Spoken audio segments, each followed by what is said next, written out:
Hello and welcome back to Podcasting is Praxis. I'm David, my pronouns are he and him. I'm James, and my pronouns are they and them. I'm Jamie, my pronouns are he and him. I'm Alistair, my pronouns are he and him. I'm Rob, and my pronouns are he and him, and I'm back. Rob. The much maligned return of Rob. Yeah. Yeah. You say back, you're not actually back. That's a lie. But through the magic of space, time, and the internet, a series of tubes, as I've been told, I am still here. Some reason willingly as well, but okay. Yes. But not only do you want to be on the podcast while you're on holiday, you also found a cursed thing and then wrote 8 pages of fucking notes about it. I did. We do love a working holiday, don't we? It's a podcaster's holiday, really. Yeah. Look, Alistair, if you do what you love, every day is a holiday. Rob's only done this, in fairness, so that he can claim another holiday next month. So he can say he didn't get the full holiday which was we're away. only hearing about today, you know what I mean? Yeah. Love to schedule. But yeah, so we're back. The full cast is here, and we're ready to go with a normal-ish episode. At least normal up to the normal point. TM. Yeah. So first off, I suppose we should kind of briefly turn to James on the local elections and stuff. How did that go? It went. Yep. Okay. Cool. Good. Moving on. All right. And Yeah, Labour had a barnstorming result, as I'm understanding. Yeah, as I understand it, Keir Starmer is on his way to 10 Downing Street as we speak. And all is good, all is right under heaven, right? Yep, cost of living crisis has been solved, that's He's it. going to give everyone 50 quid off their lecky bill or some shit.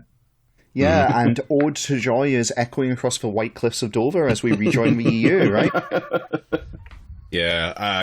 Labour got roundly fucked. I think they had a slight increase in the total number of councillors that they It had. was like plus 18 or something. Yeah, plus 22. very, very slight. But overall, they get fucking rinsed because they should have done a lot better than that, especially with all the bemoaning of the Tories that they've been doing. And How many of the Tories were the Tories down? Was it like 450 or something? Something like that, and they pretty much all went to the Greens and Lib Dems, and a few independents here and there. But yeah. Well, there is the, little detail about Tower Hamlets. Yeah. Yes, Aspire. Yeah, it's fucking awesome. Yeah, they won more seats in Tower Hamlets than Labour, gained across the entirety of the UK.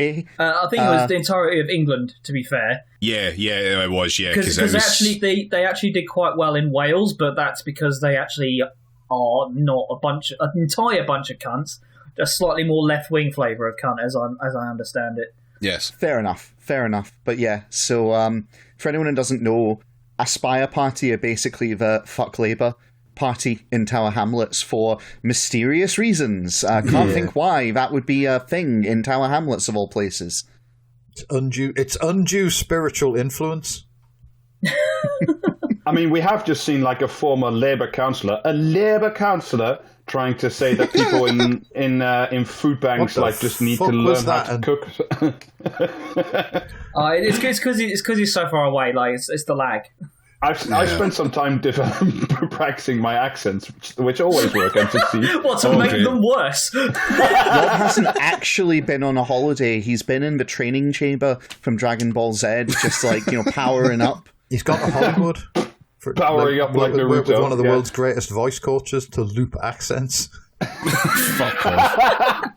Again, a point to note, it's not accents, it's literally just voices, because Rob wouldn't be able to hold any accent he attempted for longer than 3 syllables. Oh, that's true. Yeah. I like to present the smorgasbord. The small plate approach to stupid voices. Speaking of funny voices, what I'm really impressed with is that nobody on our Discord shared that Michael Gove clip yesterday. Going around Twitter. They were all too busy talking about piss. A Discord that has its priorities in order. Join our Patreon. Yeah. I want to talk about something that's kind of fell around this, because obviously, like I said, the Partygate fucking shit that we said from the start was like all the boring fucking shit. and didn't really matter in the grand scheme of things because it wouldn't achieve anything, which has all turned out to be true. I don't know, it might achieve something. Well, no, it won't achieve anything of its own volition, but it certainly might change the political landscape quite dramatically. So, with the uselessness of that attack line has come the backfire from it, and the video that was going about a few months ago of Starmer shot through a window at night. It was filmed by Dr. Robotnik, wasn't it? It was filmed by Dr. Robotnik, yes. That's Dr. Eggman to you. Have some respect. Yeah, James Delingpole's son, Ivo Delingpole.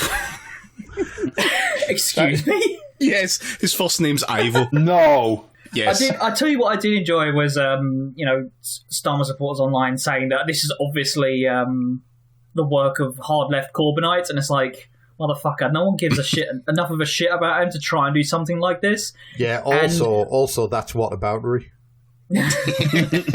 But like, it's just fucking incredible because, you know, like the entire time of not even Corbyn goes far back as Ed Miliband. Like the right wing press and Gordon Brown even just want to rat fuck any version of the Labour Party that gets put forward, and like this is basically common knowledge. And the only way that a Labour Party is going to have anything approaching, an actual say in how the country should be run is by actually fighting back against the fucking right wing press.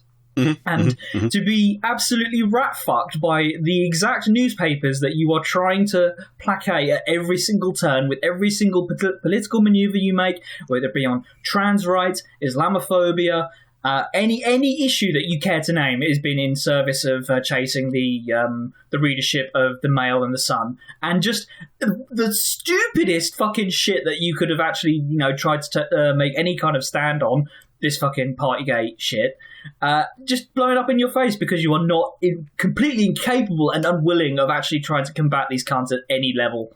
Well, no, but you think the thing is, Blair got on with the papers. So to do Blairism, you must get on with the papers. Yeah. Rupert Murdoch is standing in the way of Blair's return, if anything. It's also what I don't understand about these fuckers is they're going on, it's all Corbynites, etc. And it's like the people who they think are would do the kind of Corbynite stuff for ascribing have all fucking left the party. They're all in other parties now, attempting to make gains at local elections and succeeding in some particular cases. The only people left in Labour are the terminally Labour-brained people, who, they're not... Sorry, Jack Frame Reid. Yeah, they're just not going to do anything that's interesting, Their not whole thing able is to. No, they're not. They're going to sit there quietly and go, please, sir, could you stop beating us? In the hope that one day after the beatings end, we'll be able to somehow reclaim the red flag. Yeah, it's just very... If you're still in the Labour Party, you might as well leave, because I can tell you from experience, you'll still get the fucking emails. Yeah. And ultimately, is that not the summarisation of the entire Labour membership experience? I even rang the pricks and told them not to send me any more emails, and they still are. Love data protection, love GDPR, love all that shit. But yeah, anyway, Beergate. So there was that footage of Starmer drinking a beer taken through a window at night. And this is from fucking months ago when there was some form of social distancing rules. It wasn't even a full lockdown, I don't think. But besides the fucking point, there were COVID restrictions in place. And this was shot, I think, about 10 o'clock at night or some shit. And nothing happened. It just kind of was on Twitter for a bit, and then it was just kind of generally forgotten about. No one picked it up in the main media until the aftermath of Partygate and the fines being issued, at which point they all went, oh. So throughout Partygate, Starmer had been saying that Johnson should resign because he was under criminal investigation, not found to be in breach of the law by the police, and it just literally under investigation. And he had some of the saddest parties in the world, because much like that long lens shot of Starmer holding a sad beer, the webcam screen caps we got from the Johnson parties were just the world's saddest man in a paper hat holding, just utterly diabolical, mandatory fun, the worst kind of evening that you've ever experienced. Kind of evening. Yeah, absolutely. Let's all do a quiz. Oh, fuck. So that started being picked up by, I think it's largely the Mail and the Express that have been kind of pushing this. I'll be honest, I have not been keeping up with the actual news on it itself. I think it's the Sun as well. The Sun's definitely been doing some of it. And the outcome of this now has been that, well, actually, one of the previous outcomes was that it was alleged that Angela Rayner wasn't there, but then it turns out she actually was, and they openly lied about this already, so that's cool. And then she's also offered to fall on her sword as well, so...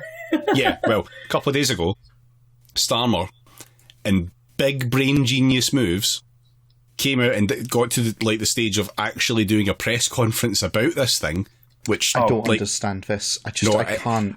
I love how much all of this just fucking breaks your brain as an actual political organiser and planner and strategist. So there's this whole bit. I heard a story about how when the Ed Stone was revealed on TV, one of their politicos had no idea it was coming, was somewhere else, and was watching the press conference on TV when that was unveiled, and he just started screaming, not even coherently, not screaming anything in particular, just going noises, just continuously through the whole thing. And yeah, it's a mood, it's a vibe. If I was in Labour and seeing that shit, I think that'd be my response, frankly, to this, because I don't understand it. I don't understand. The only people, by the way, James, that I saw some people saying that this is what Starmer should do to maintain the dignity of politics or some horseshit like that. I saw people advising, quote unquote, him to do this. The only people that I saw on Twitter before he did it were David Aronovich, and Jimmy Bollocks. I tell you what is fun though is all of the people who are saying as soon as Starmer was saying that he would resign and stuff, just saying all he needs to do is apologise to draw a line under this. Yes. We love to see it. I do love that he's taken serious fucking strategy advice from the wallet inspectee himself. I've got the statement here, or at least part of it that he made. Oh, don't fucking... I'm not going to do the voice. Words. Just... No, I don't However, care. Rob... do you know what it is? I deliberately didn't watch this. And now you're going to inflict it on me here. This is fucking cyberbullying. Yes. I have got some bad news for you, Jamie. You are, in fact, on a political podcast. Yeah. It was probably going to come up. Everyone much prefers it when we talk about barbarians and or piss. No, they don't. I am absolutely clear that no laws were broken. They were followed at all times. I simply had something to eat while working late in the evening, as any politician would do days before an election. But if the police decide to issue me with a fixed penalty notice, I would of course do the right thing and step down. Oh my God. When Keir Starmer says he follows the law, I imagine that's in the same way that Rupert Myers follows women. I did see this comment about Keir Starmer is a human rights Keir Starmer was a human rights lawyer, to which someone replied, yeah, and Harold Shipman was a doctor. It's exactly the same kind of vibe, frankly. It's incredible though. It's just what if we just hand the future of our political project into the hands of the police force, your natural allies? Well, there's a couple of fun little parts of this here. So first off is that whole I was working bit. They've been really going on this I was working bit.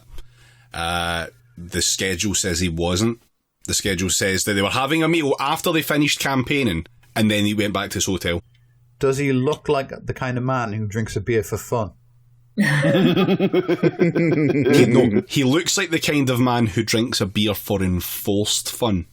Did you see? Yes. Did you see the justification they had for him still being working after this terrible photo of him drinking a beer was taken? Is it because he's the squarest cunt that's ever lived? I mean, you're right, but that wasn't why. The reason, the justification for him still being working was someone sent a tweet from the official Keir Starmer account at some midnight or 1 o'clock in the morning. It's motherfucker, loads of people have access to that account. Now that is not that's not proof of anything. Yeah, there's a whole bunch of evidence that basically suggests that he actually wasn't working at the time, including that fucking schedule that was dropped. And yeah, so fun times there. But the other fun part of this is the Durham police section.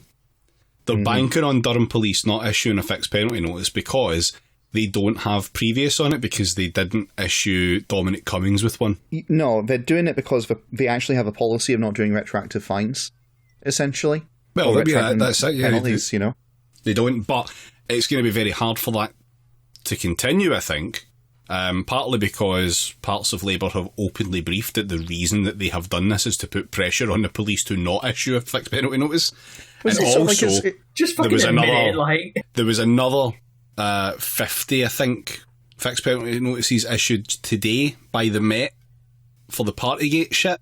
So if that is now actively still happening at the same time that Starmer has just done this, it looks a bit harder for Durham Police to then turn around and go, oh no, actually we'll not do that. So, yeah. Bad play. There's also... Isn't he like mates with the PCC? Yes, he is. Yeah. There's that. And there's also just like the sheer... Like, so there's this whole thing, right, where if your party does something, then in public, even if you think it's stupid, you're meant to put the best spin on it you can.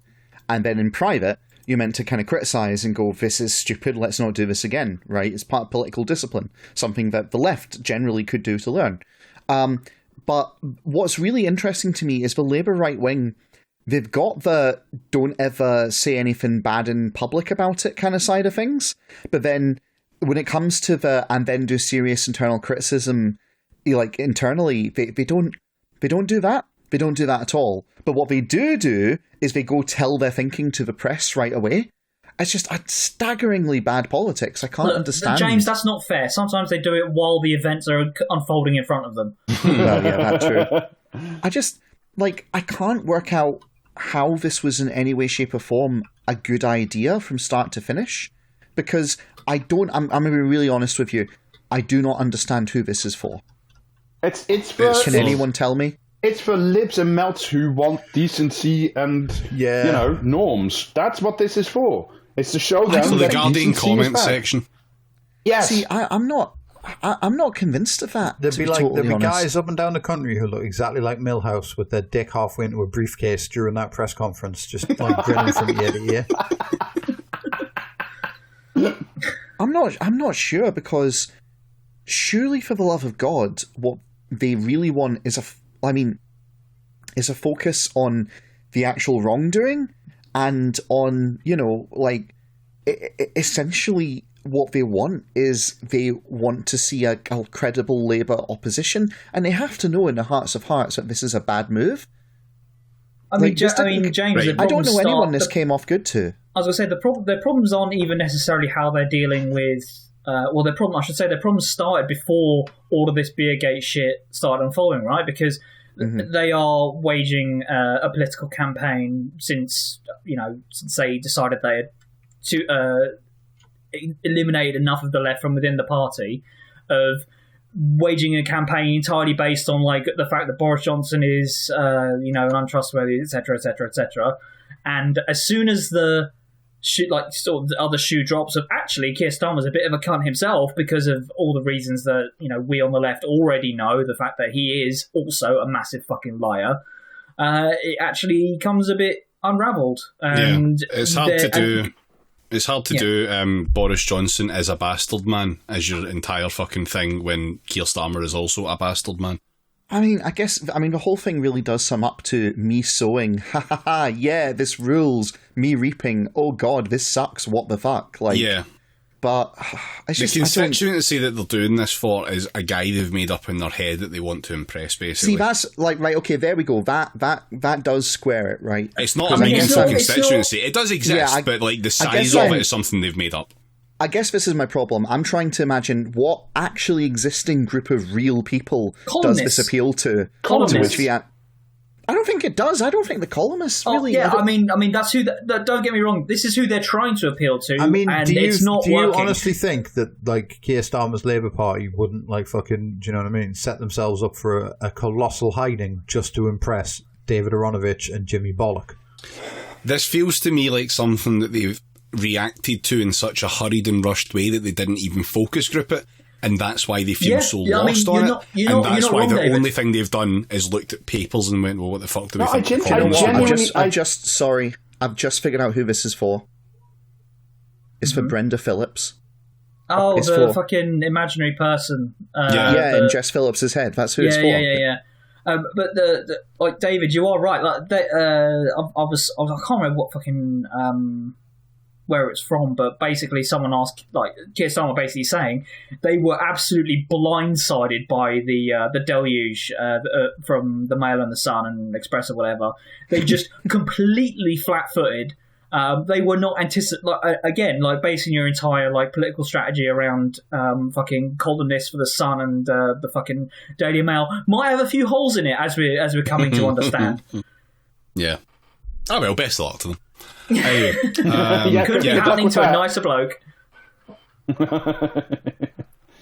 That's where we are with that. There's not really much more to update on. It's just a case of wait and see what happens. It will be incredibly fucking funny if Durham actually do issue a fine. Like, it'll be one of the funniest fucking things out if that happens.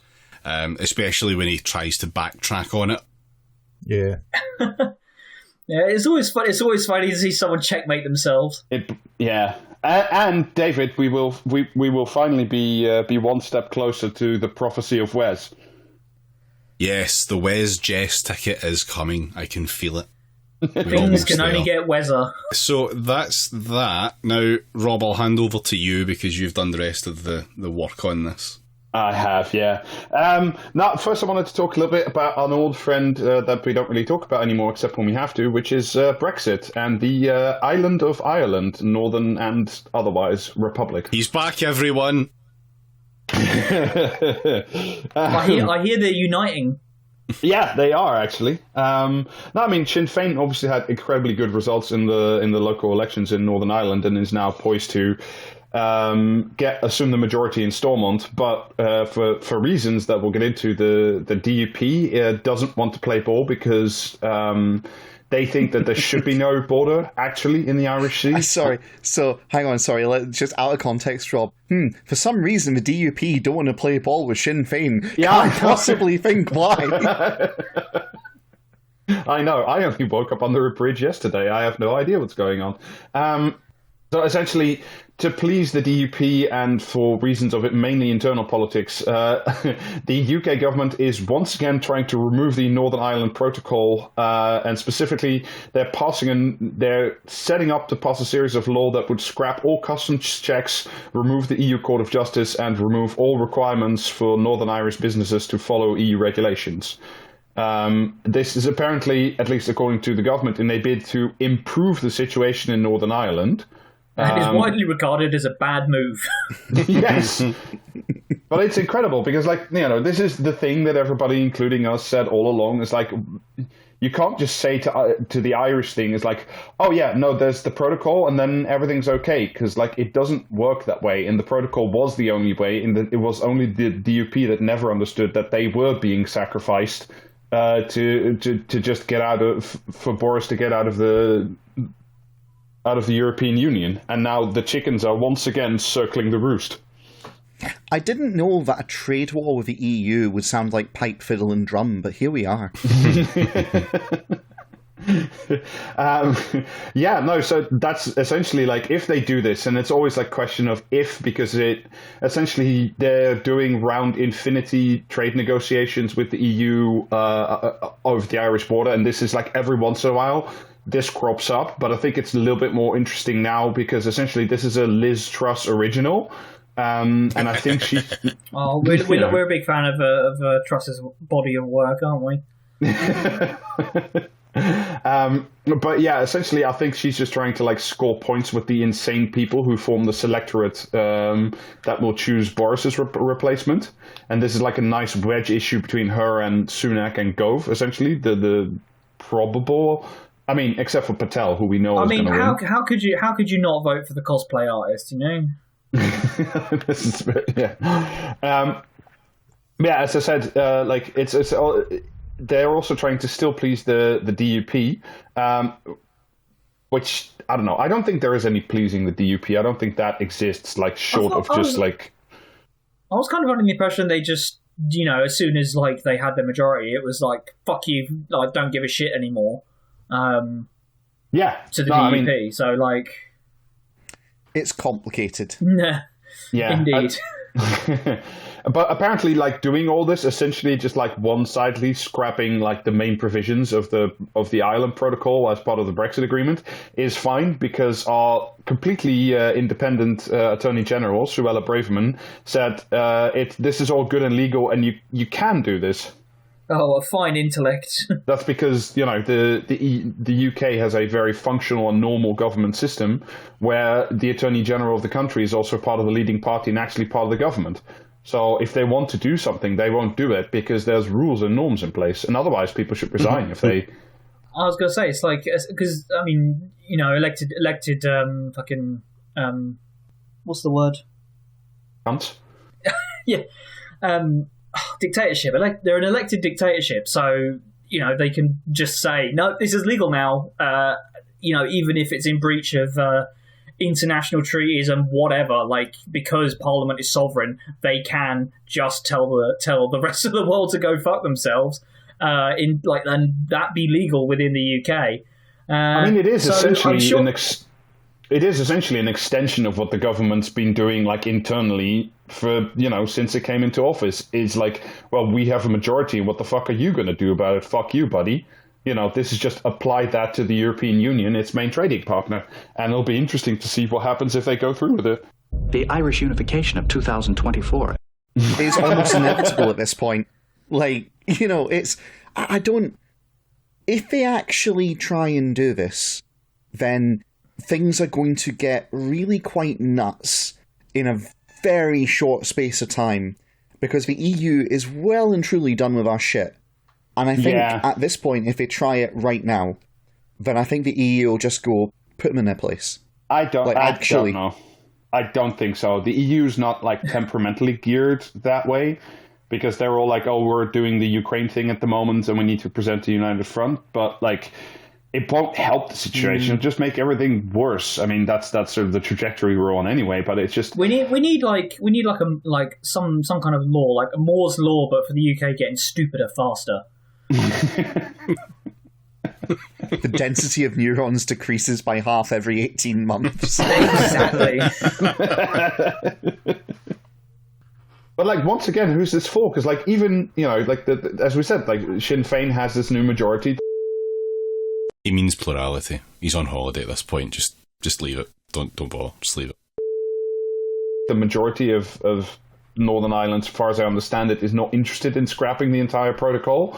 And it's just like, this is really because it is a Conservative and Unionist party that they want to do this. And it's just like to please 7 psychos on the Tory backbenches. And to do it's that... for flag shaggles. Yeah, for a very specific breed of flag shaggle, though. The bowler-hatted ones. Yes. But yeah, I mean, it's just looking great. And I'm just like, in the middle of everything, all the other bullshit we're doing, it's just like, we're just going to start an unnecessary trade war and just like sharpen the tensions within Northern Ireland and the Republic like even more, because I don't know why, because you can. But it's baffling. I'm not sure to me. I'm really not sure they can, though. I think there's got to come a point where the EU basically just decides to tell Britain to fuck off, and to do it in they have to at some point. Yeah, you know, some point. There has to come a point. And, you know, if your argument is, well, they won't do it during Ukraine, I don't know. That might be a good time to do it, because the rest of the EU is distracted with Ukraine. I don't know. I mean, I see the EU as a slightly different beast than you. Like, it could very well be that... Can't Hungary just, like, block anything the EU tries to do? Yeah, pretty much. Also that. Yeah. I mean, let's not get into the specifics of that, because it's incredibly boring and technical. And, you know, let's not get into that.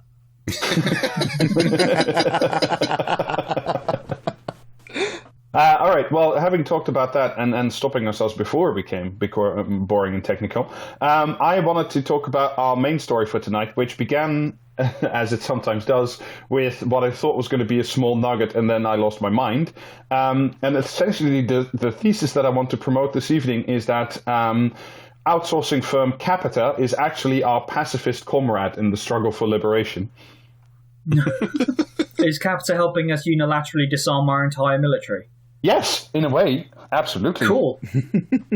I'll start with the nugget first. This was this week in the UK Defence Journal.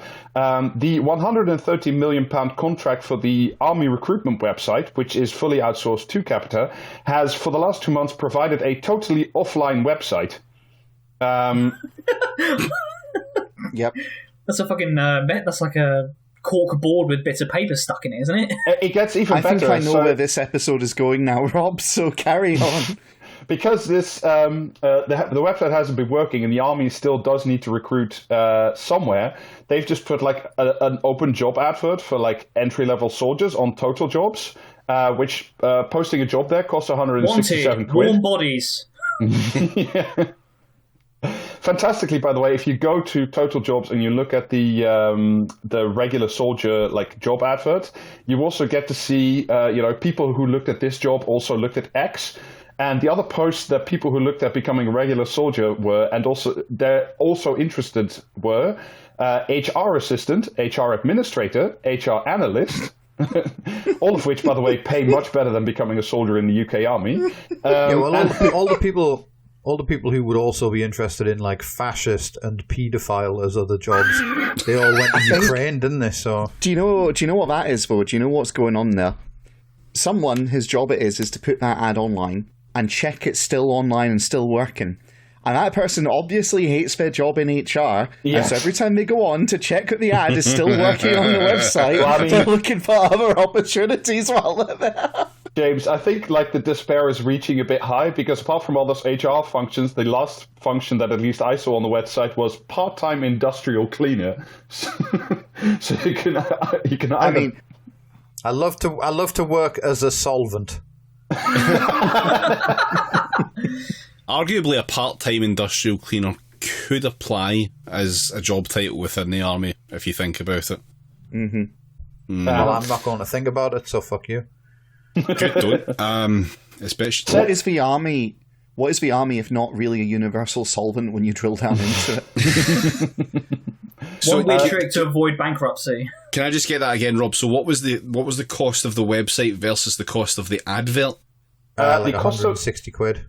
Total cost of the website, which is part of a larger contract we'll get into, but the website itself is £113 million. Mm-hmm.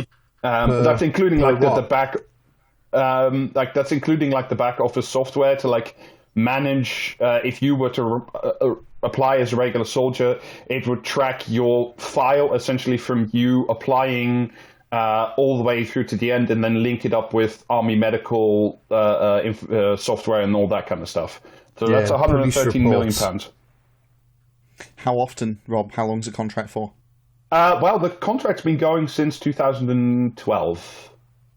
And is it that much per year, or? The total value of the contract is nearly 500 million quid, but was renewed and made easier in 2017 and costs now 677 million quid. Okay, right, sure. Versus 150 on this website. 167, but yeah, sure. Fuck's sake. And fantastically, excellent. Because the system is still so fucked, the army recruitment officers... I think every government worldwide should be forced to like give me their money, and then I'll like spend it on shit. Yeah, I absolutely will not be giving any cunt 600 million quid for a fucking website. I'll tell you that much right off the bat. I'm dead serious. I know a couple of dipshits who could do one much cheaper than that, assuming they're still in business. This is the thing, like, if they gave us, this podcast, 600 million and said, recruit for the British Army, I reckon we could do a better job of it, frankly. Think of the t-shirts we'd develop for that. Yeah. Anyway, according to a different paper called... just a recruitment campaign, which is join the army or we'll make you ride the Ajax. So this is according to The Register, which is another paper that I've gotten quite a lot of information about this out. Without access to digital services, the army is using paper systems to manage their recruitment activity. They have declared a cyber emergency and enacted Operation Roads. I presume that declaring a cyber emergency hasn't worked because they are totally offline. Yeah, still, by the way, as of today, they're still offline. Cyber emergency sounds like a plot in Doctor Who. Cyber emergency is what happens at the end of the Lawnmower Man. Cyber emergency sounds like something that's a problem when you're online as a 14-year-old and your family come home unexpectedly. Yeah, so essentially I wanted to spend the rest of today's episode just like talking about Capita and the army recruitment process and how well that's been going for the last like 15 years. Or 10. Yeah, 10 is probably more accurate. So unfortunately, once again, some old friends have come to the rescue. It's the House of Commons Public Accounts Committee, specifically their 2019 paper on MOD contracts with Capita. Once again, the National Audit Office, our old friends, who did an investigation into British Army I'm sorry, recruiting. it is really funny to me how many fucking like stories we get out of something called the National Audit Office. Isn't it good? This thing that sounds really boring, but boy howdy, just you wait. And the specific mention to the Register, like I said, it's like a tech news website, and specifically Gareth Caulfield, who wrote up a lot of this stuff and had sources that some of which I'll cite later. So essentially, this is the whole thing is part of a 1.3 billion deal between the MOD and Capita. About nearly 500 million quid initially was spent on what is known as the Recruitment Partnership Project, or RPP. Essentially, this was signed in 2012. That one was just for Jamie. So already, like back in the 2000s and 2010s, the army had been struggling to meet its recruiting targets and maintain the stated manpower that it said it should have, especially in certain specified professions where you, like aircraft mechanic, that kind of stuff, where you get way better pay and much less conditions than you do if you stay in the military. And according to the National Audit Office, the Army in 2012, when it signed this agreement, they wanted to solve the following problems, broadly speaking. They were missing recruitment targets, which might get worse if the economy improved. Its IT systems were vastly... I love it when they just come out with this shit. Holy shit. Okay, cool. The less immiserated people are, the less they tend to apply to our jobs. It's a damn shame. Yeah, well, that problem's going to self-correct soon enough, isn't it? Exactly. Bullet Sponge is going to shoot up the listings again. Its IT systems in 2010 essentially were already vastly out of date, and its recruitment officers didn't communicate with each other and were generally kind of shambolic. And naturally, this being the era of Cameron, they thought, well, what if we cut the budget and got the private sector more involved, because then we would get more efficiency and better things for our money. Rob, Oh, good. what roughly were the outcomes of each of these three goals after 10 years? Not so positive as you might think. If anything, the situation got worse. All the metrics they judged by went down, but David Cameron got some nice new pigs to fuck. Yeah, that's a decent summary. Yeah. So the Recruitment Partnership Project, the RPP, was supposed to handle all recruitment for all branches of the military, so the Army, Navy, Air Force, Reserves, etc., and it was supposed to bring in the efficient private sector instead of the old stodgy state-run sector, which, by the way, only lost 2% of the people who, from first application to actually going into basic training. That number from 2% is going to go somewhat up in the following years. And it would also free up a bunch of active duty soldiers to do frontline work, because this is during the Afghanistan war years, after all. So instead of sitting around in a recruitment center, they could sit around in Afghanistan and do nothing. So we've taken the for guys. The Taliban instead. So we've taken the guys who presumably know literally anything about what it takes, as it were, to be in the military. Getting rid of those fuckers and getting some bottom of the barrel minimum wage, unfortunate idiots to deal with this entire thing. But what kind of unfortunate idiots do you think? Because the army recruitment centers used to be actual physical places, and they were replaced with a call center. Amazing. And instead what happened, and let me read you a bit from the House of Commons report. In 2012, the British Army naively launched into a 10-year partnership with Capita to recruit new soldiers, thinking it could leave Capita alone to manage its recruitment. However, the company, Capita, entered the contract without fully understanding the complexity of what it was taking on. Both parties entered into an over-specified contract and then introduced changes... Say it ain't so. Yeah, both parties entered into an over-specified contract with, by the way, over 10,000 specific requirements and functions that needed to targets that needed to be met, and then introduced changes along the way to centralize the approach to recruiting without ever trialing them before going live with them. Look, this is what we call the efficiency of the free market, because you can just disregard the majority of those 10,000 requirements and then just still get your money. Yeah, it's in army parlance, it's known as doing an Ajax. It's called innovation, idiot. Yeah. Again, from the report, Capita's performance has been abysmal since it started, and it has failed to meet army recruitment targets every single year of the contract, an unacceptable level of service delivery. Fortunately, the MOD has just extended Capita's contract into 2026, so don't worry. Fuck's sake. Yeah, too fucking big to fail, right? Well, for other reasons that we'll get into later, once Capita is in there like a deer tick, it's kind of very hard to get them out of there. And it's all a bit old, really, because I went to Capita's own website on the recruiting partnership project, and in its headline it says... Yeah.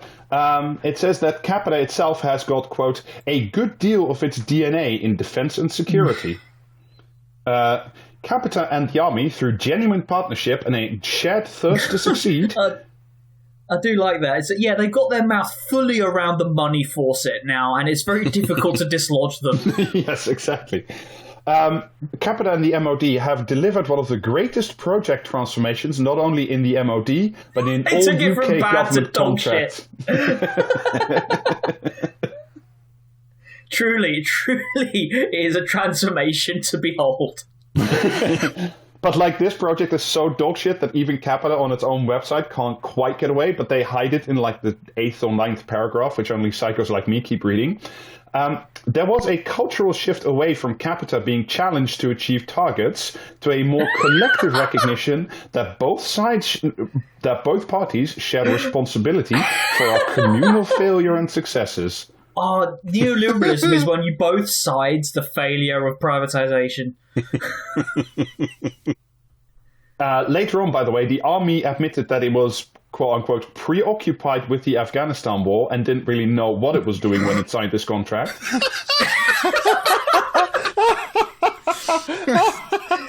Listen, you have to understand, I was going through a very strange time in my life. Yeah, it was a very difficult time. I didn't know what I was signing up for, and it might turn out that I might regret this a few years down the line. Oh no, what is this? I'm seeing a lot of parallels all of a sudden with something else. I got involved with this, strange, exotic person. Like, people had told me they had a bad history, but I didn't listen to them. And what can I say? I made some bad decisions. Are you really going to hold that against me? Fantastic. Absolutely, yes. My partner lives in Afghanistan. You wouldn't have met her. It's fine.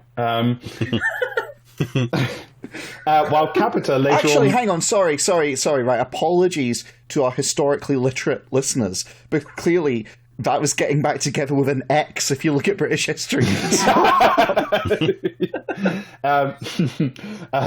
While Capita, in a letter to the House of Commons later on, admitted in writing that it was more interested in chasing revenue and winning contracts than actually working with the army and delivering a recruitment website. Yeah, no shit. Yes, I mean, what buffoon sat down and thought, that they were entering into this for any other reason than it's to make money? What idiot moron child said, yes, the private sector is going to, out of its good nature and goodwill, do this out of the goodness of its own heart? Oh, Alistair, why is it when you're slacking at your job, it's all uncritical support, but when your job decides to slack at the government level... Well, I mean, I don't really particularly care because anything that makes our military even more ineffectual than it already is probably on balance a good thing. So, to a degree, yeah, like Comrade Capita, welcome to the resistance. Yeah, critical support, as Rob was saying. Carry on. So essentially, as I said, the contract that was eventually signed had over 10,000 areas of specification, which also meant that Capita couldn't buy recruitment software off the shelf from a different company because they had to integrate it into the MOD's incredibly antiquated systems. They had to build their own software, like recruitment software, from scratch that could work with the MOD's insane outdated systems. This always goes so well. Yeah, so those are there. If you're wondering why are there 10,000 specifications, that's because the Army has over 240 career employment groups, and the Army expected Capita to deal with all 240 of them at the same time in the same program. And meanwhile, by the way, if you're wondering what is the Army doing, they admitted that for a very long time they were passively managing the program. Passively managing a program, like landlords love their passive income. Wonderful. Absolutely fantastic. No, it's just like that one guy who was passively managing the Ajax. Yes, exactly. Whenever I get yelled at work for not being productive enough, I just tell them I'm passively working. But don't worry about it, because there are clawback provisions in the contract in case Capita fucks up something spectacular. Unlike the Ajax, where those clawback conditions I don't think really do exist. But we'll get into how much the Army clawed back later on. So the contract signed in 2012, and Capita goes away, and then finds out that, as I said, they have to build their own software, Initially, they start doing that, and the Army says, no, we'll keep control of all the IT and the hardware. You guys have to build some software. And that doesn't work because the teams don't talk to each other. Why, you ask? That's because Capita has a contract with the MOD and not with the Army. So there's no contractual link between the Army IT services and Capita developing the software. They all have to talk to the MOD in the middle. This is so good. I'm fully a half-mast salute from just the sheer beauty of this system. It's absolutely fantastic. Man in the middling their own fucking contract. I love it. Absolutely fantastic. The MOD, by the way, according to the National Accounting Office, our good friends, quote unquote, underestimated the complexity of what it was trying to achieve and consequently the resources required to manage the risks. And had an Army... No shit. There was also an Army project management team that was, quote-unquote, inexperienced and under-resourced. In the meantime, by the way, so halfway through, they essentially decide that this shit doesn't make any sense, and rather than bringing the whole thing back in-house, they say to Capita, what if we gave you more money and you could also manage the IT infrastructure as well as the software? All they heard was that first fucking clause. Yeah. Yeah. Like that bit in The Simpsons where they're trying to train the dog and it only hears one word at a time. In the meantime, by the way, I should stress the recruitment for the Army is, of course, still ongoing. But while this software was being developed over a period of nearly 5 years, no actual changes were made to the... Have the Army considered just getting good? Because if no one was getting shot, they wouldn't need as many new recruits. Have they thought about that? Maybe they could just not, they could stop invading places and then there'd be less chance of people getting shot. Well, remember, Jamie, this is in the period where we had a referendum on the way we vote for things, and we decided that we were going to send more body armour to the soldiers on the front than to change the way we vote. And incubators, wasn't it? Yeah. Yeah. I presume were delivered almost also instantly. For the soldiers, yeah. Yeah. I just got in my head the phrase Ajax, get good and learn to parry has just appeared unbidden from the depths. James is a master of Elden Ring, turns up on the front line and just defeats all comers with ease, unsheathing their katana. And then tragically the venture fails when I walk down an elevator shaft, but never mind. Capita doing dodge rolls. Essentially, if you're wondering, by the way, what happens in the between time while they're fucking around with the servers and stuff, let me read you a little bit more. Is it either nothing or all hell breaks loose? Yeah. Well, I'll let the National Audit Office answer you. The delays in implementing the online recruiting system meant that Capita had to develop manual workarounds to process applications between 2014 and 2017. Applicants were unable to manage their applications online, undermining the candidate-led approach. This meant that Capita could not introduce the new approach to recruitment as originally envisaged. So instead of giving an actual service, what they did was literally revert back to pen and paper recruiting for everything, all the files. They just went back to paper. Have they still got that all hell that they locked in the barn?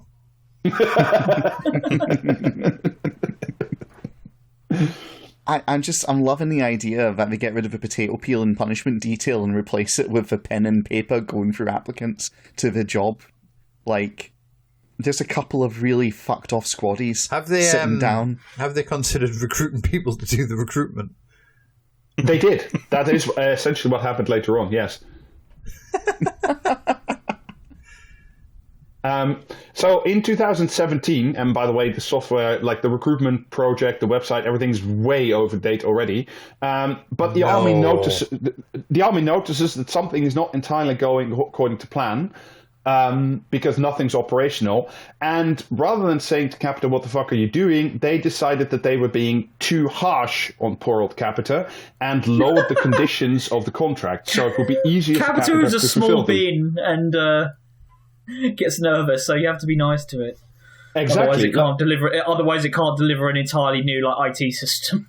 Do you know what I think that is? I think that is for Capita going, yeah, we're shit and we know it. What are you going to do about it? And the army being so intimidated, they go into a room and go, should we just get what we can? Yeah, I guess that's maybe a quiet life and all. And so they lower the requirements of it in that way. Let me read you a little bit from the Public Accounts Committee. In April 2017, the Army agreed to revise its contract with Capita, lowering performance targets and resetting the penalty clauses. It believed that continuing to apply maximum service credit deductions would not give Capita an incentive to invest in improving its performance. So what they did, they said to Capita, "Would you do better if we took all the penalty clauses out?" And Capita said, "Yeah, we will. Pinky promise." Yeah, it's fine to do that for a private company, but if you do that to individuals with disabilities, that doesn't work.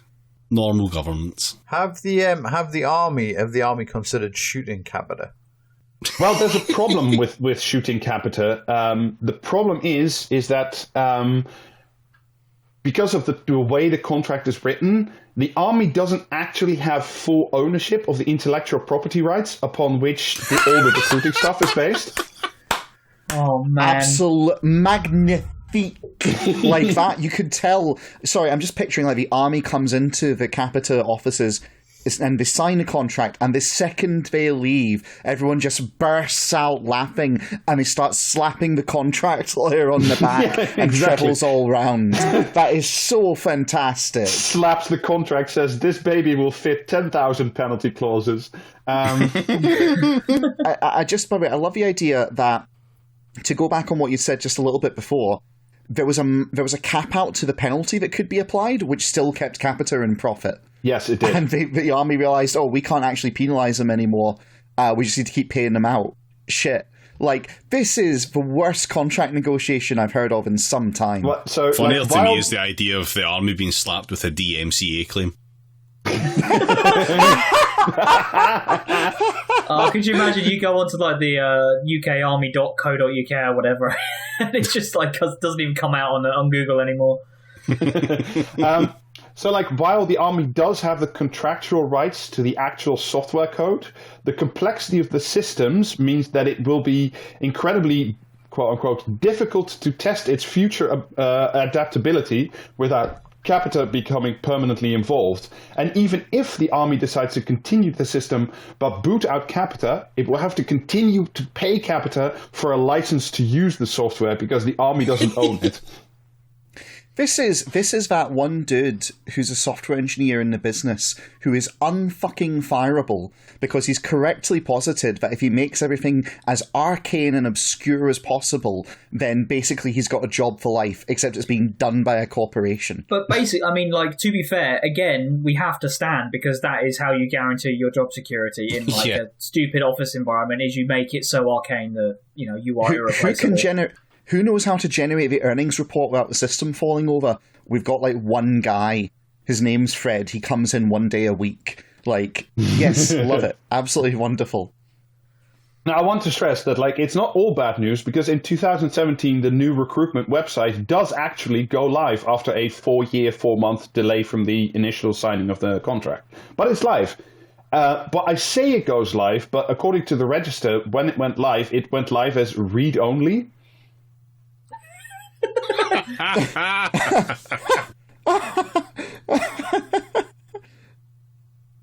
And you know, I know at the time they were complaining that the army needed to be better armored, but fucking armoring and protecting the application folders and forms is like, yeah. I've just gone to the Army MOD UK website, and it says we're currently experiencing some technical issues with the Army recruitment system. So all you can do is fucking call a phone number. Yes. That's incredible. Well, right before we close this section off at the end, Alistair, I'll tell you why they're currently offline, because it is absolutely fantastic. So essentially what happens is, like I said, the website doesn't work, so Capita starts to just push the paper around. And let me read you again from the register. Most concerningly, the rollout of Capita's new website and recruitment system resulted in several naval recruiters, quote-unquote, implementing business continuity plans to ensure that existing candidates continue to be processed. As reported previously, these plans included recruiters manually emailing 500 people per group at a time to give them further information. Sergeant, I've got a problem. The BCC field can't hold that many people. I'd love to join the army with the role of poster-in-chief. And if you're wondering what implementing business continuity plans means, essentially that is UK government code for disaster recovery planning. Yeah. Meanwhile, that was the Navy, but meanwhile, the Army at the same time finds that the software doesn't know how to distinguish between the territorials and reserves and people who want to apply to the actual Army. So people who wanted to apply... Oh, fuck, that's amazing. Yeah, I signed up for Dad's Army and I just ended up getting murdered in Afghanistan. Incredible. Oh no, imagine the other way around. Like a tier 1 operator who's been training his whole life applies and he gets stuck in Dad's army. In the meanwhile, by the way, I should stress that this contract, because it's 1.3 billion and only 500 of it is like for the software management system. Well, it's now 677 million, but let's not, quibble over small numbers. A million here, a million there, soon it adds up to real money. Another chunk of it goes to advertising campaigns and recruitment. So in 2017, it's 2018 now, The Guardian reveals that Capita and the Army are running a delightful social media campaign targeting quote-unquote stressed out and vulnerable 16-year-olds right around GCSE results day, suggesting that the Army is still there for you if you don't get the grades you desired. And oh boy, are there more of those since the Tories came into government. Let me read you from The Guardian. Just right before results day in August 2015, for example, a Facebook post said, "No matter what your results will be, you can still improve yourself in the army." It was accompanied by an image of 2 quad soldiers riding a quad bike through the surf on a shingle beach. Was one of them also doing a kickflip on a skateboard and the other one had a jetpack on? Like, our recruitment technology is decades behind the Americans. They had fucking slaying a dragon with a sword in a stadium. Yes. And we've got, you ride a quad bike, Yeah, I mean, the Americans, by God, they know how to recruit people into the fucking military. Do you enjoy playing video games? Would you like to drone strike a Afghan wedding? Yeah. But they actually had that first-person shooter, didn't they? Yeah, America's Army, America Online. They also had... America Online was something totally different, mate. No. They did. Right, no, they had this whole advertising campaign drive, right, which was to do with, do you like playing video games? Would you like to be part of our fucking Dota team? And all this kind of stuff. The UK also, and we'll get into that in but a moment, also runs a campaign later on specifically targeted at video game people, but they take a slightly different tack, let's put it that way. Oh, I'm excited. Carry on. By the way, this ad campaign around the GCSEs is a follow-up from the rather delightful This Is Belonging campaign that was specifically targeted at the lowest social and economic groups and had extra weighting in northern cities because that's where you get more recruits than in London. A true story. Through my employment, I've learned there are seats, not in substantial number of constituency seats in the north of England where you can't do A-levels. There's nowhere to teach them. Yeah. And that's where you get the soldiers from. By the way, all these ad campaigns that we'll be discussing a little bit in the bits to come are run by an ad company, I swear to God, is called Karmarama. Yeah. Just patch in that Bill Hicks bit about if you work in advertising, you should kill yourself.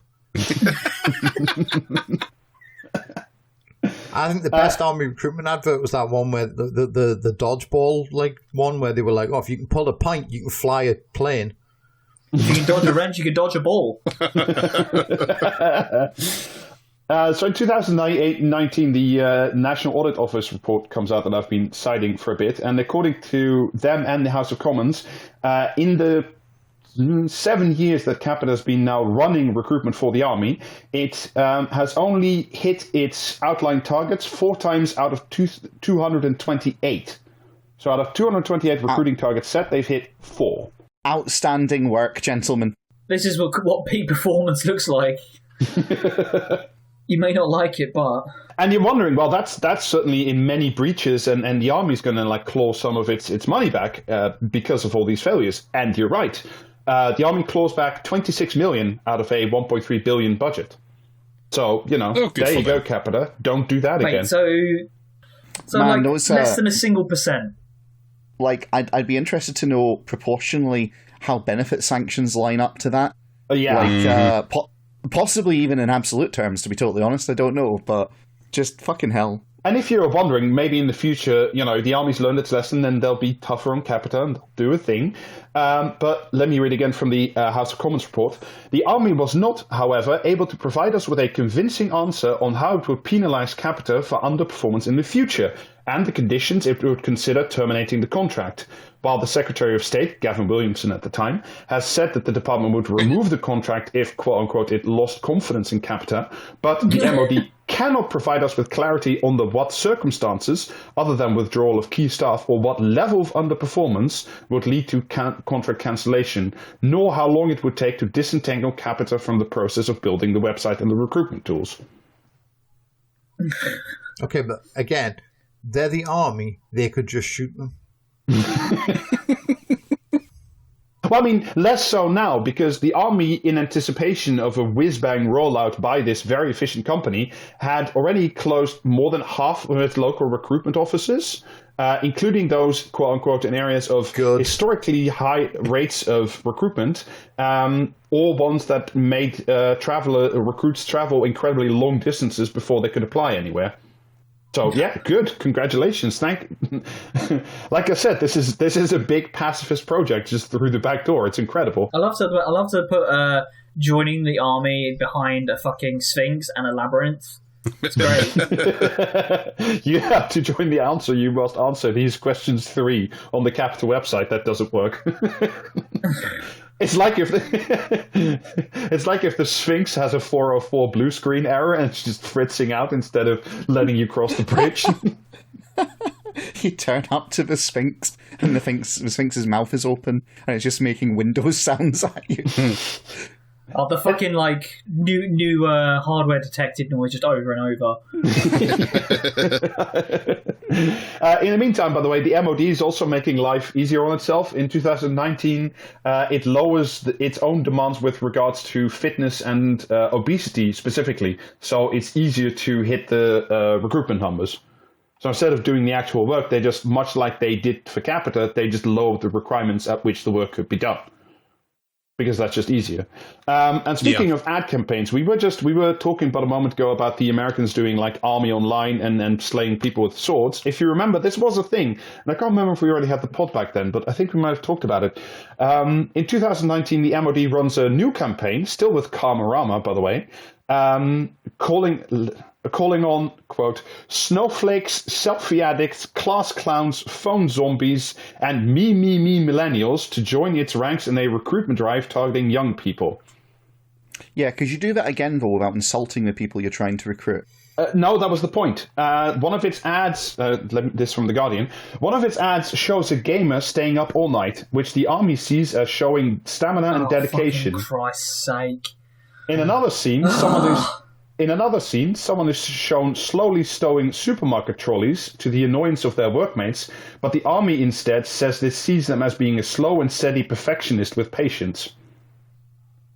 Like, when America did this, so the whole America Online thing I was referring to was represent America online, join the armed forces to, and obviously, like, people were laughing at the time because of its crossover with what you mentioned. But, like, they still did it like, are you a totally base tier 1 operator? To footage of people playing Dota and shit like that. The reason that they did it in such a way that it was insulting was that they want people who will be okay with being insulted, because that's the majority of the army experience. I mean, maybe, but just fucking hell. What is being in the army if not having some other dickhead shout at you a lot? And one day you too could be the dickhead. Yeah. But yeah, the Americans trying to like do their fucking cool online recruitment thing, that went so well for them on Twitch. Oh, it was so good. Yeah. It was absolutely fantastic. Like they were, they had just these poor, like, I think it was a Navy person or an Air Force person was like streaming on Twitch as part of their recruitment drive, and people were just coming into the channel, and at first it was like really obvious, kind of, you're a baby killer, kind of, bullshit. But then obviously they started banning those people, and so they started to get fucking creative with it. And so they'd be asking questions and, back and forth, and then they just start asking about US atrocities committed by the various branches that was doing the, like, actual stuff. It was really great. I don't know, did they shut that down, or is that still going, Jamie? Do you know? I think that was shut down. I think it was shut down because they just couldn't ban everyone on Twitch. Yeah. I saw a screenshot of their chat that was just full of people like typing World of War crimes.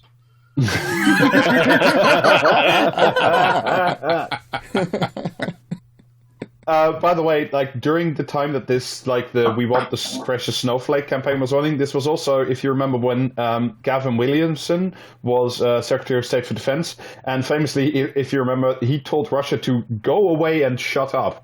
That was his... And look what happened now, Gavin. You and Kronos are to blame for this.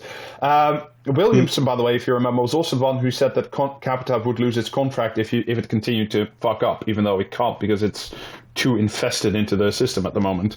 And if you're wondering is he the one that's all forehead?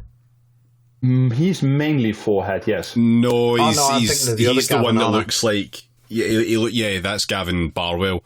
No, Gavin Williamson is the one that looks like Dark Universe Alan Partridge. And if you're wondering, by the way, how recruitment is going in the means of all this successful, phenomenal, rollout of a website, in 2020, the Mirror reports that over 450,000 potential soldiers have given up their army applications between 2014 and 2020. Many of them citing the impossible recruitment program and the lack of acknowledgement or anything from the system. If only there was some enterprising individuals selling websites door to door. Actually, it's fantastic. They even cite the son of a serving UK Army colonel who couldn't get in, couldn't get through the program, even when his dad, again a serving colonel, started making phone calls on his behalf, and even that didn't manage to get his son into the army. Truly, the system is fucked if even nepotism can't help you. Exactly. Meanwhile, by the way, in spite of all this phenomenal success, and remember, this recruiting tool is supposed to be should also be running the Navy and Air Force recruitment tools. But because it's all going so swell, the Navy and Royal Marines award a separate £1 billion training contract to Capita, which is now responsible for running onshore training for the entire UK Navy. So if you're wondering why the Queen Elizabeth II is such a piece of shit, that's part of the reason. They've all been trained by Capita. Or not trained by Capita, as the case may be. So this brings us back to today, and the reason I originally read the piece, and Alistair, you were wondering why the website is offline. And essentially, it's this latest in a long series of fuck-ups, but the current one is that apparently it was hacked, and they... Yeah, so there was a breach in the data system where apparently where the section where people had to post their personal information of soldiers who'd signed up to be recruited.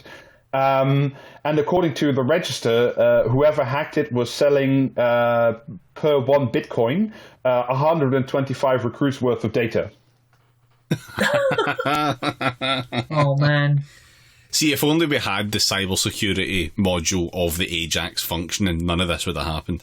Exactly. We're deploying the Ajax. We're deploying the Ajax to defend websites. It's great. They should deploy the Ajax to recruit. Do you know what I mean? Have it sitting oscillating in a fucking college car park while like some squaddy with like radiation burns just screams over the top of it like, you want your student loans paid off? I mean, they can't collect interest on your loans if you're dead. So, so yeah, like I said, the contract for Capita for this whole recruitment business is supposed to end this year, but the Army has already said it will probably extend it into 2026. Yeah, will it fuck like? Despite the NAO also saying that any of the projected cost efficiency savings that it had set out in 2012 will not be met, and indeed the program is much more expensive than had the Army continued to run its shit in-house. That's the point, though. Mission accomplished, right? Yeah. Mm-hmm. So we can deploy the big banner, George Bush, all that stuff. Yeah. So if you remember, I think it was last year when Boris Johnson said that the army was going to drop from 80,000 to 73 or 72,000 total soldiers, and there was a whole thing about started a thing about how they were making Britain unsafe and that stuff. They weren't actually doing that. They were just bringing, much like they did with Capita, the government is just lowering its own targets to reflect the reality of its decade-long shitty performance. So they've just remarked their own homework to bring it and give it itself a 10. Just if you just lower everything, you can just make up shit and then say, look, we've hit our recruiting targets. I love to set the exam, take the exam, and then also mark the exam and change the scoring of the exam after I've taken the exam, and that's just politics, baby. And yet somehow still fail. Yes, but only ever upwards, twirling towards failure. So remember those 3 goals I set out at the beginning that the that the Army had set for itself. That bringing the efficiency of the private market would help bring in. The Army before 2012 kept missing its recruitment targets, and they said that might get worse in a better economy. I think that's something that's clearly been resolved because they've just fucked with the metrics. And the other thing that's clearly been solved is the IT systems that the Army used before were out of date. But now they have a whole brand new system of IT, which has never worked in the first place. So is it out of date if it's never worked? It's out of date, but it's fucked. So again, mission accomplished. Yeah, it's new. So, and its recruitment officers didn't communicate well with each other and were just kind of a shambles. So now there's just less recruitment officers, which still don't talk to each other, and a Capita-run call center in Wales, I think. So, well, the situation is different. You got to give them that. It is certainly different. So my conclusion to all this is, A, things can only get better, and B, Capita is the UK's most powerful pacifist organisation. Yeah, move over, stop the war. Yeah. I wonder if the Labour Party are going to prescribe membership of Capita. Or indeed membership of the armed forces at this rate. Tony Blair sweating over 2 buttons.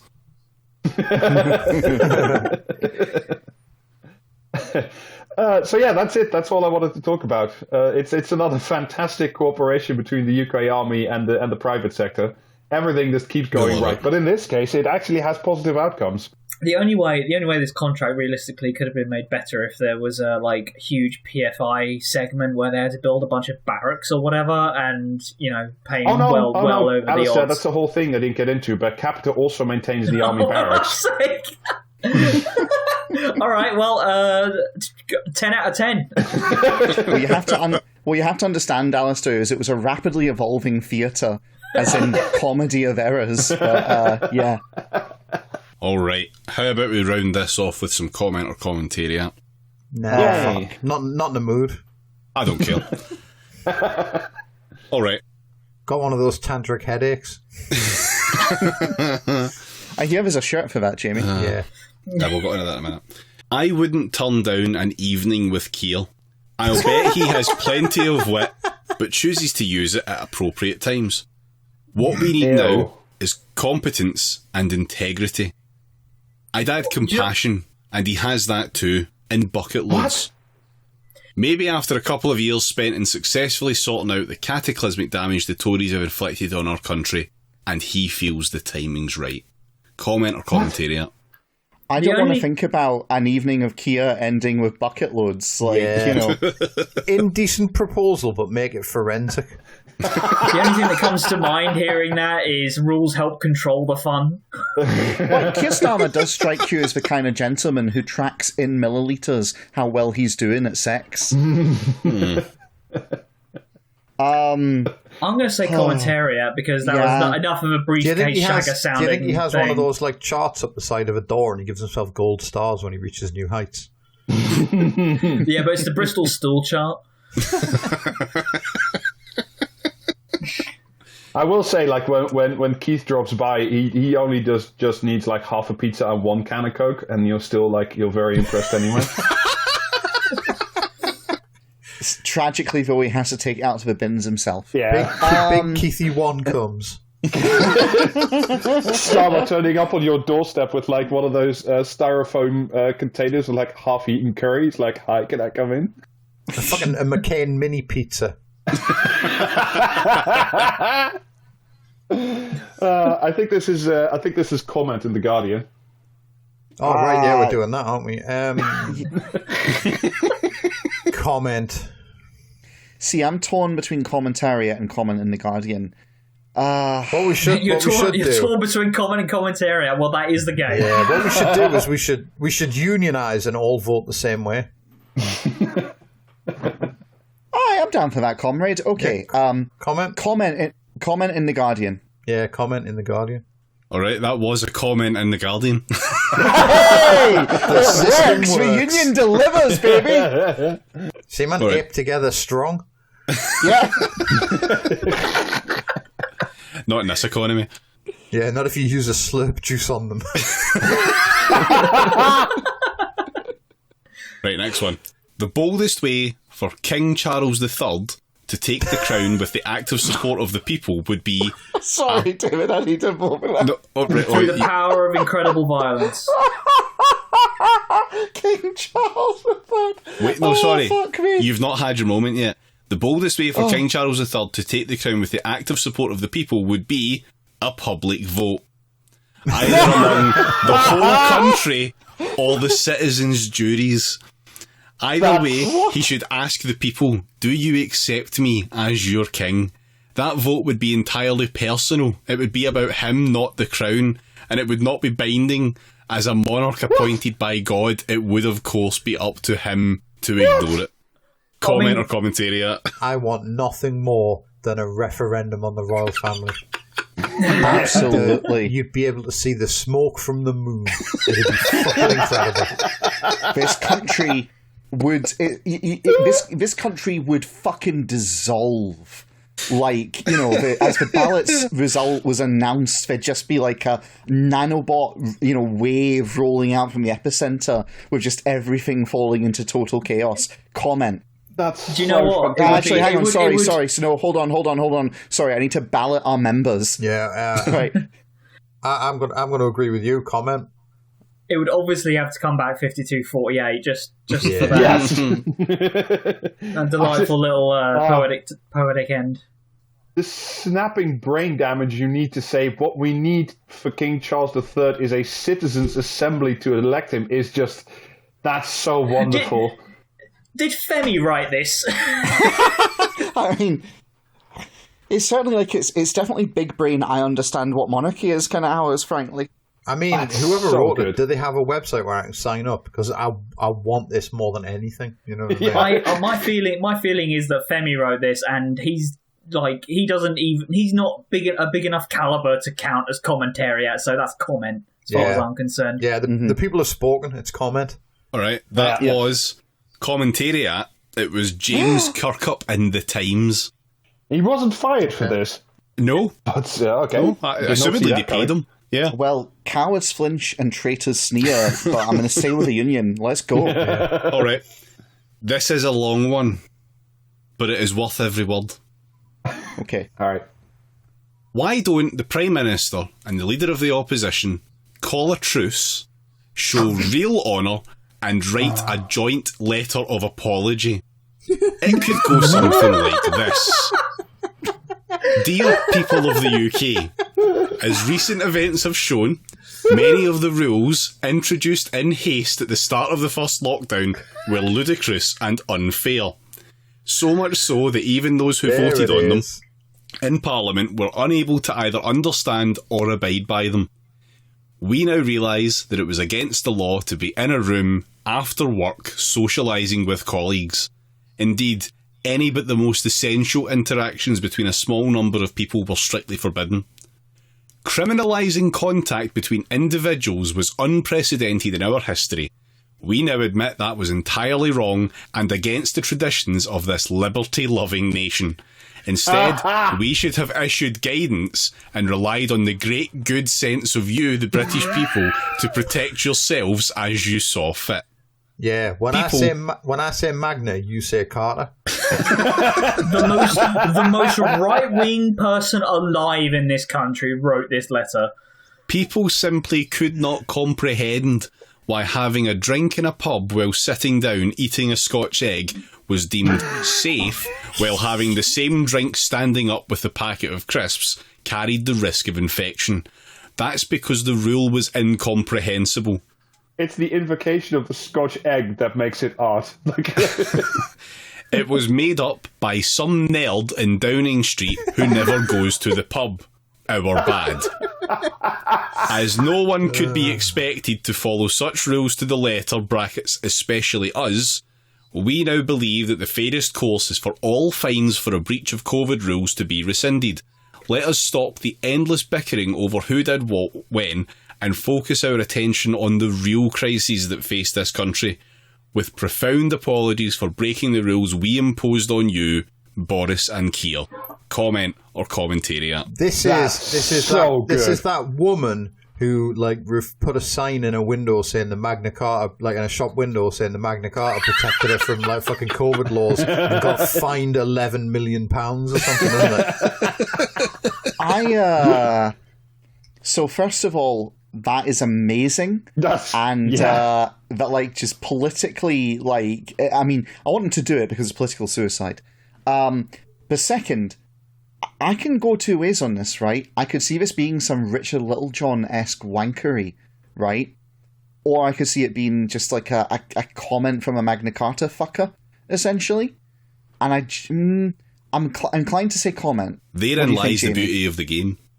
No, but it's I'm thinking of very, very specific people when I'm saying this. I'm going to elect you as union spokesman because I really don't give a shit.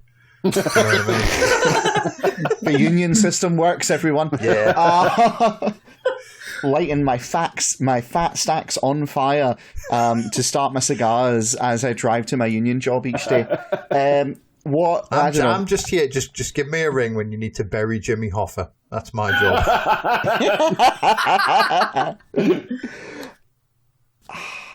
I'm going to go with comment. Alistair and Rob, what do you guys think? Well, it sounds like we're spoken for, so... Yeah, I don't get any say in this union. I wish I never joined. Right, fair enough. So if Everard Clare has spoken, and we said comment, did we, yeah? Yeah. That Apparently. was commentariat. It was Alison Pearson in the Telegraph. Re-elect me. The union is working for you. Well, I think we should go on strike until David changes the answers. Well, crack on, because that was the last one, so... The system works. Yes. Yep. We got everything we wanted immediately. And thus I'm unanimously re-elected.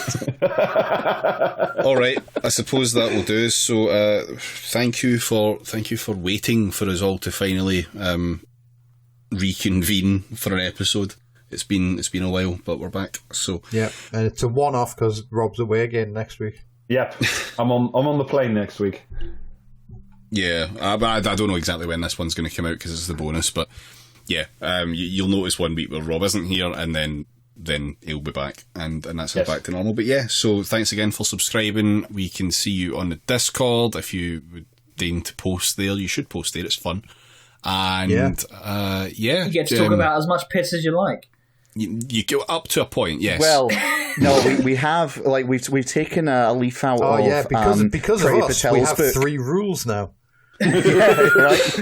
Yeah, we have introduced controls on piss like Priti Patel. So rules help control the fun.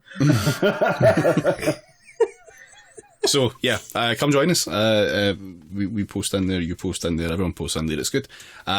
Tell a friend, get them involved, get them on the Patreon, get them on the Discord, and then you've got someone else that you can see is as brain diseased as you that listens to this podcast in full. Sign up. Get your friends to sign up to the Patreon, or we'll send you that horrid shirt that Jamie designed. Yeah. Unless you're the lunatic that fucking bought one. Thanks to the one person that bought one, yeah. Well, yeah, there's 3 in total now who have the Brussels bathwater t-shirt, so shout out to my favourite perverts. Well, only one has the tie-dye version. Okay. 2 they OGs get and to 1 be head newbie. pervert. No, other way around. The collector's original, surely. The tie-dye owner gets granted the James Spader Award. Yeah. Anyway, on that note, we'll see you again soon. Catch you after. Yep. Bye. Bye-bye. Bye.